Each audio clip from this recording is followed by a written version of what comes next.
ناظرین السلام علیکم، آپ دیکھ رہے ہیں پروگرام کسی اور زمانے کا خواب. آپ سب کو خوش آمدید.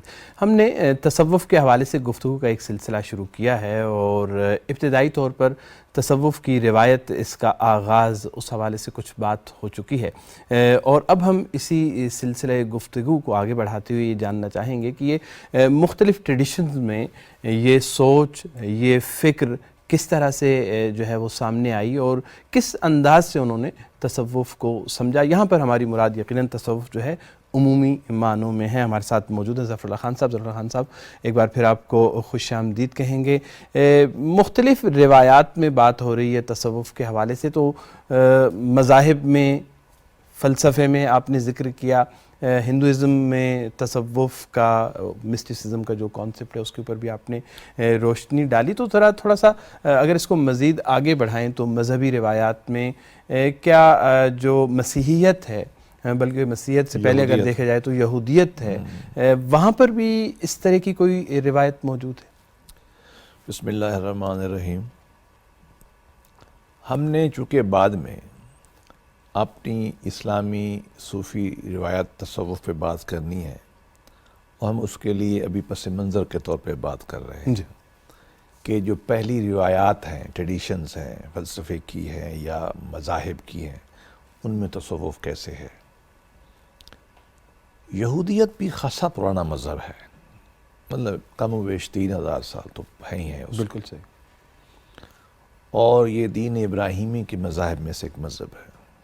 ہماری اسلامی روایت بھی اسی کی ایک کڑی حصہ ہے.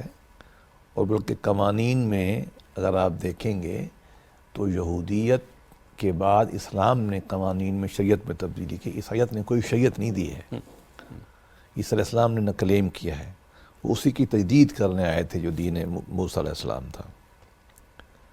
لہذا ان کے قوانین اور ہمارے قوانین بہت ملتے ہیں. تو یہ ایک ہی روایت کا حصہ ہے. اور ہمارا اسلام کہتا بھی، ہمارے نبی نے بھی یہی کہا ہے کہ ہمارے نبی کو نیا دین تو نہیں لائے تھے. سنت ابراہیمی جب ہم کہتے ہیں تو اس کے لیے قرآن مجید نے بڑا عجیب سے لفظ استعمال کیا، ملت ابیکم ابراہیم ہوا سماکم المسلمین. آپ ابراہیم علیہ السلام کی ملت سے ہیں، انہوں نے آپ کا نام مسلمان رکھا ہے. تو مسلمان کا لفظ بھی پرانا آ رہا ہے. تو اس روایت میں یہودیت تینوں میں سے پرانی روایت ہے. ان کے ہاں بہت سٹرونگ، بڑی ایک مضبوط قسم کی صوفیانہ روایت پائی جاتی تھی، پائی جاتی ہے آج بھی. یہ عجیب سی بات ہے، ہم سے زیادہ شدید پائی جاتی ہے آج بھی. کیسے؟ ایک تو سیدنا ابراہیم حضرت موسیٰ علیہ السلام کی اپنی جو تربیت ہے وہ حضرت شعیب علیہ السلام نے کی، جو نبی تھے. قرآن مجید میں اس کا ایک باقاعدہ احوال بیان کیا گیا ہے کہ جب وہ آئے، پناہ گزین ہوئے مدین کے علاقے میں، اور انہوں نے وہ جو قصہ مشہور ہے بچیوں والا، پانی میں اس طرف ہم نہیں جاتے، آئے، آپ نے اپنے پاس رکھا. اللہ کا نظام یہی تھا نا کہ ان کی تربیت کی جائے. تو تربیت کی حضرت خود ایک نبی نے. وہ کون نبی تھے؟ حضرت جن کی بیٹیاں وہ انہوں نے آپ کی تربیت کی. ان کا آپ کا نام تھا شعیب علیہ السلام. حضرت علامہ اقبال نے بڑی خوبصورت بات کی ہے. اگر کوئی شعیب آئے مجسر، شبانی سے کلیمی 2 قدم ہے. وہ بکریاں چراتے تھے نا حضرت شعیب علیہ السلام کی. تھی زراعت بکریوں پہ ہوتی تھی، وہ چرخیاں چراتے تھے. اقبال فرماتے ہیں کہ شبان جو ہے، بکریاں شیفرڈ جو ہے، بکریاں چرانے والا، اگر اس کو شعیب علیہ السلام کی تربیت میسر ہے تو بڑی جلدی 2 قدموں میں وہ کلیم اللہ، اللہ سے بات کرنے والا بن جاتا ہے. ایک تو آپ کی ابتدا بھی وہیں سے ہوئی. پھر آپ نے بڑا عرصہ طور پہ گزارا، وہ تنہائی کے محفلیں اور چلا، جس کا آپ وہ بھی مفہوم لے لیں آپ، وہ انہوں نے بہت مراقبے کیے. پھر اللہ پاک کی طرف سے آئی. آپ کی زندگی میں کوئی سیاسی کام تو تھا نہیں، بہت تھوڑا عرصہ رہا. صحیح. صرف دعوتی کام کیا، ایک روحانی مشقت، تربیت، لوگوں کی ریاضت کی آپ نے. آپ کے وصال کے بعد کئی طرح کے یہودی روایات ڈیولپ ہوئیں، اور ایک روایات ان کی جو ڈیولپ ہوئی وہ خالص صوفیانہ تھی. کرتے کیا تھے؟ وہ مونسٹریز بناتے تھے، اچھا، مراد یہ خانقاہیں بناتے تھے خانقاہیں، اور وہاں رہتے تھے۔ وہ خانقاہیں آج بھی آپ کو اسرائیل میں ملتی ہیں، آج بھی فلسطین میں ملتی ہیں، آج بھی ان کو جورڈن کے کچھ علاقوں میں جو مغربی پہاڑ ہیں ان میں ملتی ہیں، مصر میں آج بھی ملتی ہیں۔ وہ اپنا بیٹھتے تھے، اللہ اللہ کرتے تھے۔ یہ جو خاص لباس شکل ہے نا صوفیوں کی، خاص لباس بنانا، داغ رنگ کے جبے پہننا، تسبیح لینا، لمبی داڑھی بنانا، یہ جو روایت صوفیوں کی، یہ ٹوپی بھی، یہ ٹوپی بھی یہ یہودیوں سے آئی ہے۔ پھر اس کے بعد وہ ایک بن گئے، ایک بڑی موومنٹ ہے، بہت بڑی، آج کل بھی ہے، اس کو کہتے ہیں قبالہ۔ وہ کہہ لیں قبالہ کی روایت بالکل صوفیانہ روایت۔ اچھا، دلچسپ۔ ایک ہیزیڈک روایت ہے، آج بھی گوگل کریں نا تو آپ کو یہودی ملیں گے آرتھوڈاکس پرانے، جن کی لمبی داڑھی ہوگی، کالا لباس ہوگا، یہ زلفیں وہ نہیں کاٹتے، پرانی روایت کے مطابق بال نہیں کاٹتے، اتنی بڑی ٹوپی رکھتے ہیں، چھوٹی ٹوپی نہیں، بڑی اتنی ٹوپی رکھتے ہیں۔ اچھا، وہ ان کی شادی کی رسوم میں باقاعدہ روحانی رقص ہوتا ہے، باقاعدہ ذکر کرتے ہیں، اور وہ نماز بھی ہمارے صوفیوں کی طرح الگ بیٹھ کے ایسے ایسے کر کے نا ذکر کرتے ہیں، ان کی روایت میں بس میں بیٹھے ہیں کرنا شروع کر دیں گے۔ تو گویا کہ وہ جو ہمارے ہاں مختلف صوفیاء کی رسوم و رواج، ذکر کا ایکسرسائز کرانے، میڈیٹیشن کرانا، ذکر کرانا، یہ سارے کام کرتے ہیں۔ تو دو روایات ان کی بہت مضبوط ہیں، قبالہ ایک نے ذکر کیا، اینڈ ہیزیڈک۔ آج بھی نیو یارک میں یہ روایت بہت مضبوط ہے، صحیح، آج بھی یہ اسرائیل میں روایت بہت مضبوط ہے۔ بس میں ایک مثال دوں، میں اقوام متحدہ میں گیا تو نیو یارک میں منہٹن جو سب سے مہنگا اور بڑا علاقہ ہے، وہاں ہم ٹھہرے ہوئے تھے، UN ساتھ ہے۔ میں نے بال بنوانے تھے، کسی وجہ تھے پاکستان، میں ایک دکان پہ گیا، وہ نائی کی دکان تھی، باربر کی۔ اس نے سر پہ وہ چھوٹی ٹوپی پہنی ہوئی تھی، ادھر چھوٹی سی ہوتی نا، ان کے صوفی چھوٹی بھی پہنتے ہیں، بڑی بھی پہنتے ہیں، لیکن وہ عام آدمی چھوٹی پہنتے ہیں۔ میں بیٹھا، مجھے سمجھ آ گئی، میں نے مذاق شراق کیا، گپ شپ کی۔ سامنے جو میں نے دیوار پہ دیکھا نا، ایک فریم میں ایک تعویذ لٹکا ہوا تھا۔ اچھا، مجھے اپنے ملتان کے جو باربر ہے نا، ان کی دکانیں یاد آ گئیں، وہاں بھی تعویذ لکھے ہوتے ہیں، ہمارے صوفی دیتے ہیں نا تعویذ، برکت کے لیے، اولاد کے لیے، کاروبار کے لیے۔ تو میں نے اس سے پوچھا، میرے دماغ میں کیا تھا کہ یہ امریکہ ہے، یہ نیو یارک ہے، ظاہر، اینڈ یہ منہٹن ہے، جہاں کوئی بلڈنگ 150 منزلے سے کم نہیں ہے، جدید ترین دنیا کا جدید ترین علاقہ وہ ہے، پیسہ بھی بہت ہے، تعلیم بھی بہت ہے۔ تو میرے دماغ میں تھا غالباً یہ ان چکروں سے آزاد ہوں گے، لیکن جناب میں نے وہاں دیکھا کہ تعویذ وہاں بھی چل رہے تھے۔ تو گویا کہ یہ روایت ان کے ہاں نہ تھی، بلکہ آج بھی پائی جاتی ہے۔ صحیح۔ اچھا، یہ تو خیر جب عوامی سطح پر آتی ہیں چیزیں تو ظاہر ہے ان کی شکلیں تھوڑی سی بدل بھی جاتی ہیں۔ جو یہودی تصوف ہے، اس کا اگر کوئی کرکس ہم کہنا چاہیں تو وہ کیا ہے؟ دو کرکس ہیں ان کے، ایک اپنے خدا سے محبت اور اطاعت، اور نفس پہ بے پناہ جبر کر کے اس کی نفس کشی کرنا یا نفس کو کنٹرول کرنا، تو اس کے لیے پھر وہ اور ریاضتیں دنیا کی چیزوں سے ہٹ کے جانا۔ جی، وہ مونسٹریوں میں رہتے ہیں، اپنی سبزی کاشت کرتے ہیں، کپڑے خود بنتے ہیں، اپنے اذکار کرتے ہیں، صبح 4 بجے اٹھا دیا جاتا ہے ان کو، اور پھر وہ ان کی وہ باقاعدہ لٹرجیکل پریکٹسز جو ہیں، اذکار، چانٹنگ جسے کہتے ہیں، کچھ الگ کرتے ہیں، اکٹھے ہو کے اذکار کرتے ہیں، پھر کام کرتے ہیں، پھر مطلب بہت لمبا چوڑا سسٹم ہے اس کا۔ ہمارے پاس وقت کم ہوتا ہے نا، ورنہ ہم آپ کو بتائیں کہ پورا ایلوبریٹ سسٹم ہے، جو ہماری خانقاہوں میں پہلے تھا اب نہیں ہے، اور دلچسپی کی بات یہ ہے کہ ان کی خانقاہوں میں آج بھی ہے۔ اچھا، ہم چھوڑ گئے، میں پاکستان، ہندوستان میں ایک خانقاہ نہیں جانتا، ایران میں ہاں اس طرح کی اب خانقاہ نہیں ہے ہی نہیں، صحیح، اس طرح کی نہیں ہے ہی نہیں۔ مطلب بزرگ بیٹھے ہوئے لوگ آتے ہیں، ذکر چھوٹا موٹا یہ کام جاری ہے، لیکن جو فل ٹائم خانقاہیں خراسان میں آپ کے پاس تھیں، ہماری تاریخ میں ان کے ہاں موجود ہیں، میں نے ابھی آنکھوں سے دیکھی۔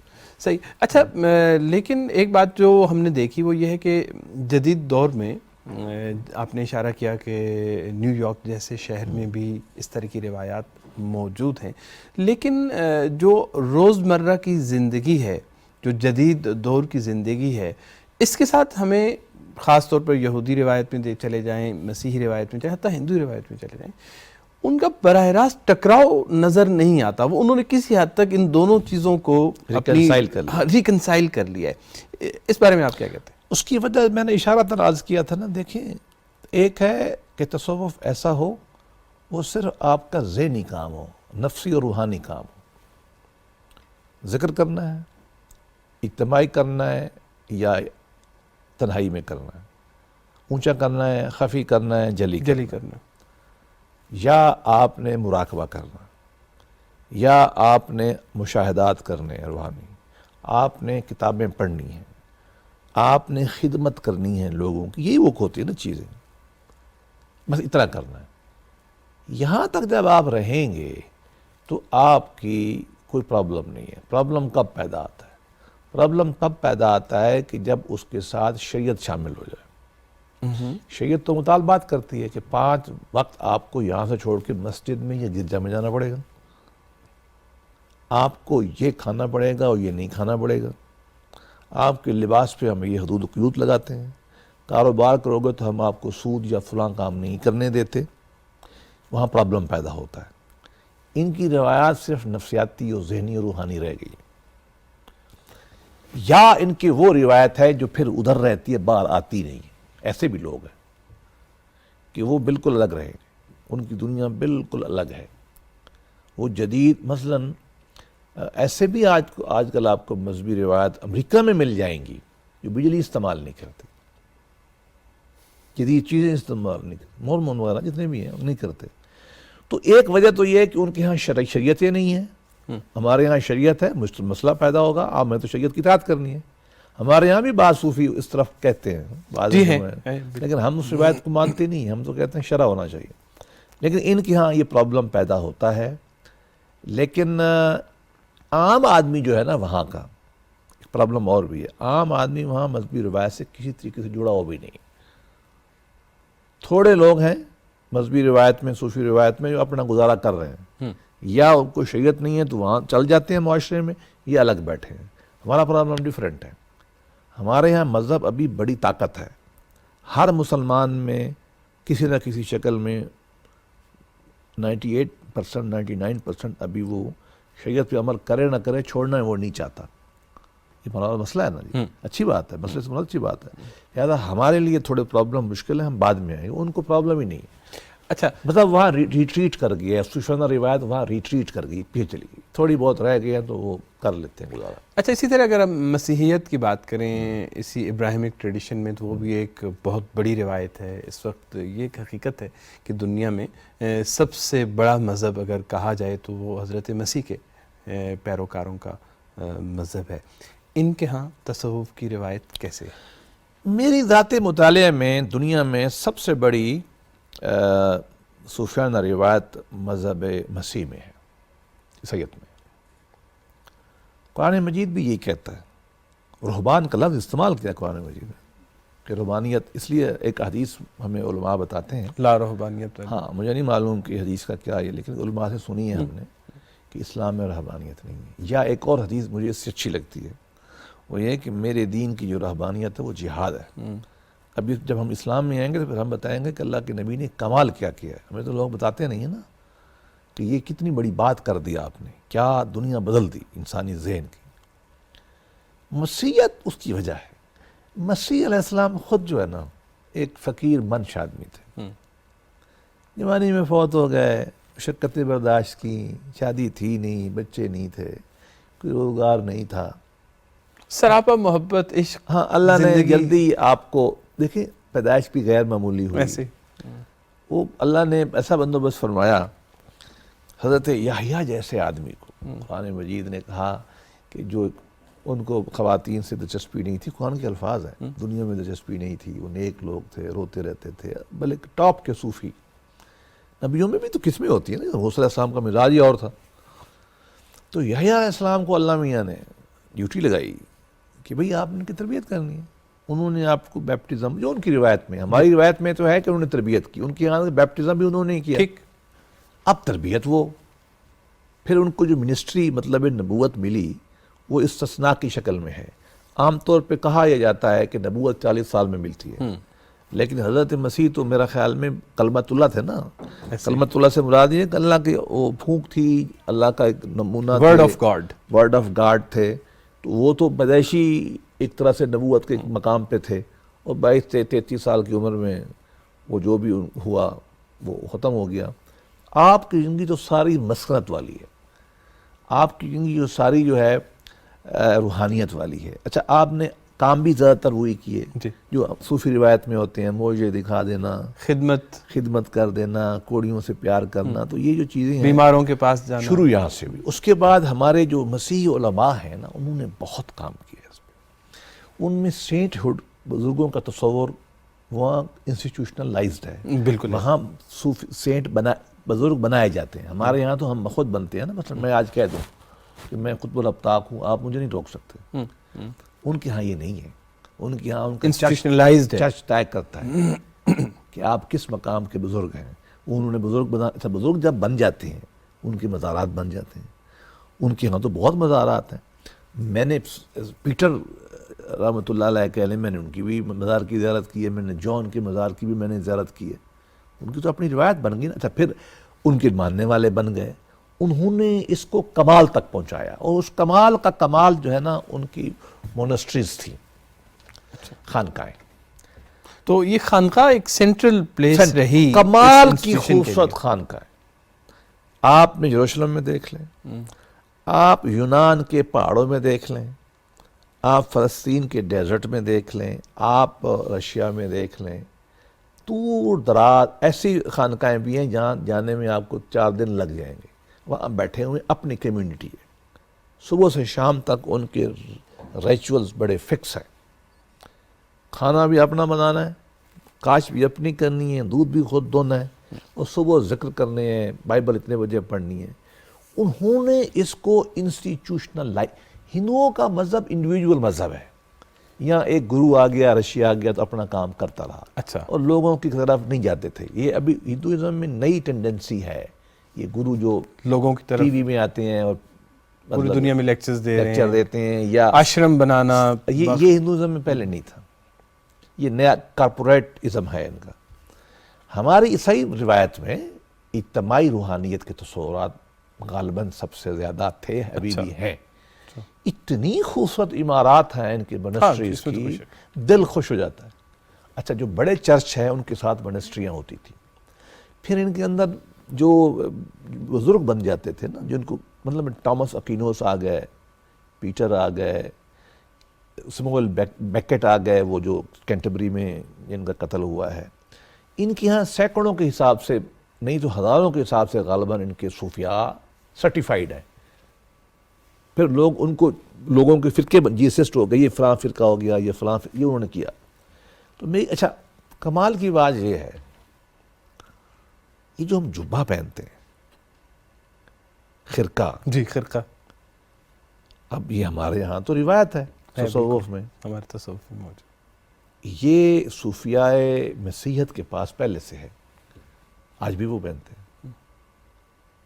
ہم نے چھوڑ دیا کلاک ہم چھوڑ گئے ہیں، انہوں نے نہیں چھوڑا. اگلی بات سنیں، تسبیح ہم یہ کہتے ہیں، تسبیح تو ہم نے نہیں بنائی، یہ تو عیسائیوں نے بنائی. تسبیح موجود ہے نہیں، موجود نہیں ہے، بنائی ہے انہوں نے، وہ پڑھتے ہیں، وہ روزری کہتے ہیں.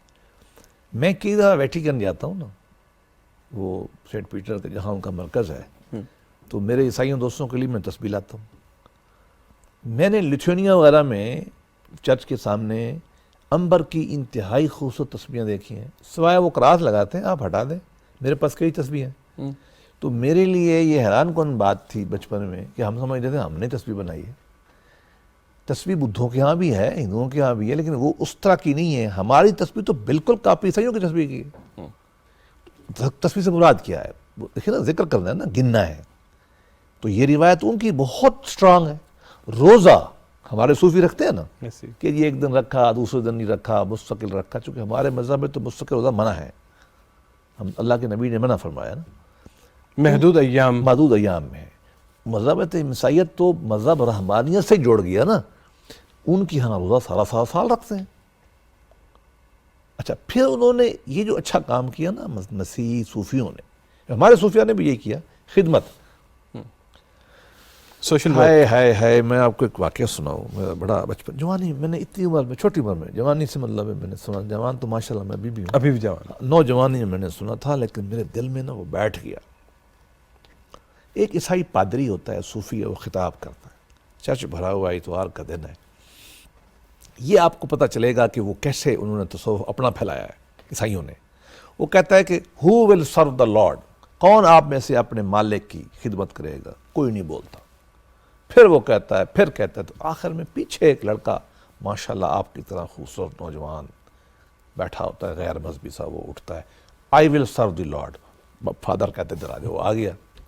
فادر مین ان کا جو صوفی پادری ہے, وہ کہتا ہے بیٹا اگر آپ نے لارڈ کی خدمت کرنی ہے, جیسے عیسیٰ علیہ السلام کی, اللہ پاک کی, آپ افریقہ کے فلاں جنگل میں چلے جائیں, اس کے فلاں دریا کنارے ایک بستیاں ہیں, وہاں وہ ڈاکٹر تھا, کہ لوگ مر رہے ہیں, آپ جائیے وہاں رہیے. وہ وہاں سے آتا ہے, اپنی زندگی وہیں گزارتا ہے, وہیں مر جاتا ہے.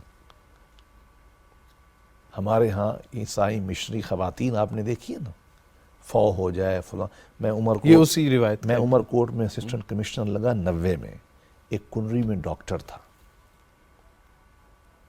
اس کے پاس اتنا ٹائم نہیں تھا کہ وہ داڑھی کاٹے, اس کی داڑھی اتنی بڑی ہوئی تھی, یقین کریں کہ ہزارہا مسلمانوں کی اس بندے نے آنکھوں کا علاج آپریشن کیا. وہ 2 گھنٹے 1 گھنٹہ اپنی وہ عبادات کرتا تھا.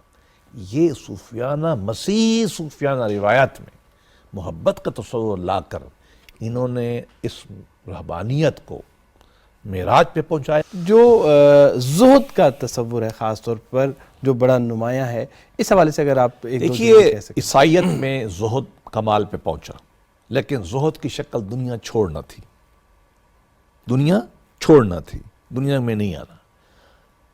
ریننسیشن کا مذہب تھا, چھوڑ دینے. ابھی وقت نہیں ہے, صرف اتنا کہہ سکتے ہیں کہ ہمارے ہاں کچھ قلیل صوفیاء کے ہاں یہ تصور پایا جاتا تھا, ہمارے ہاں یہ تصور زیادہ غالب نہیں ہوا. اگر ہوا ہے ہماری اصلی روایت نہیں ہے. ہمارے بڑے صوفیاء نے اس کے خلاف رد عمل کیا ہے. پیران پیر حضرت عبدالقادر جیلانی رحمۃ اللہ علیہ سے بڑا تو ہمارے ہاں کوئی پیر مانا نہیں جاتا نا. حضرت روز نیا جوڑا پہنتے تھے, 4-5 شادیاں بھی مختلف اوقات میں فرمائیں, کاروبار تھا, اچھی نہیں گزارتے تھے. تو ہمارے ہاں زہد کی وہ شکل نہیں ہے. ہمارے ہاں مفاہیم بدل گئے, ہم آئیں گے, لیکن یہ بات آپ کی صحیح ہے. ہمارے ہاں بھی اگر کوئی رہبانی زہد پایا جاتا ہے یا دنیا سے چھوڑ کے الگ بیٹھنے کا تصور اسلام میں لوگوں نے ڈالا ہے, یہ مسیحیت کا اثر ہے. دین مصطفیٰ یہ نہیں ہے. دین مصطفیٰ کے بڑے صوفی میدان عمل کے شاہسوار تھے. چلیے اس حوالے سے مزید گفتگو ہمارے اگلے پروگراموں میں جاری رہے گی.